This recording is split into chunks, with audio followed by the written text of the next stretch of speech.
Ето, че дойде и денят, в който се сбогуваме. Преди, с нетърпение, очаквахме да настъпи този миг. Но сега, може би не е така. На този ден не трябва да бъде тъжен. Трябва да с усмивка да погледнем на изминалите 12 години. Да, с някои от вас се познаваме от 5 и по-малко години, но някои от нас израснаха в това училище. А още помним мъга, в който прекрачихме училищния парк преди цели 12 години. Никой от нас тогава не си е представил, че тези години ще минат така неусетно. И ето ни днес тук, изправени пред първите големи стъпки в живота. Стъпки, които нямаше да бъдат възможни без вас, нашите любими учители.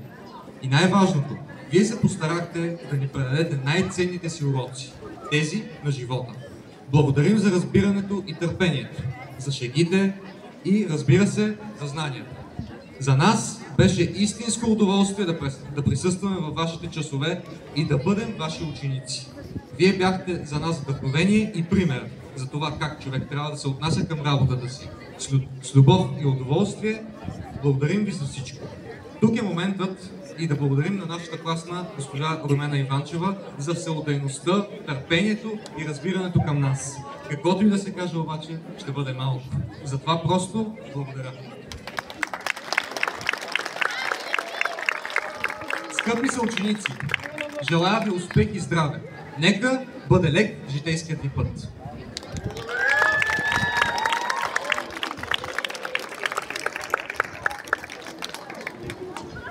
Уважаеми съученици, днес за нас е дълго чакан ден, но никак не е лесно да се разделим с вас, учителите. Иска ни се да върнем времето назад, когато все още проблемите ни бяха забравеният екип по физическо и нормативите. Да се върнем в часа по биология, където се разбирахме само с поглед. Научихме, що е жизнен цикъл, за човешките емоции тях разгледахме с примери в шарената стая. Ако можеше да се изпитаме още веднъж на столчето по химия на задачите с повишена трудност. И на вас, учители, благодарим, че ни научихте къде е правилно да слагаме ударенията, наказахме, говорихме и ходихме. До това да бъдем честни и човечни. Осветихте пътя ни в търсенето на истината и запалихте вярата в нас. Вие, освен учители, се превърнахте в нашето второ семейство, на което споделяхме.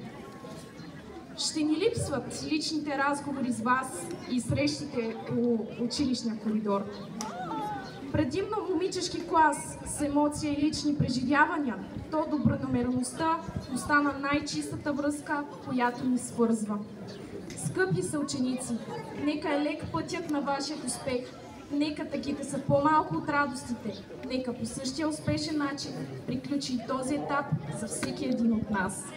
Успех и пак ще се срещнем след 5-10 години. А сега кой каза?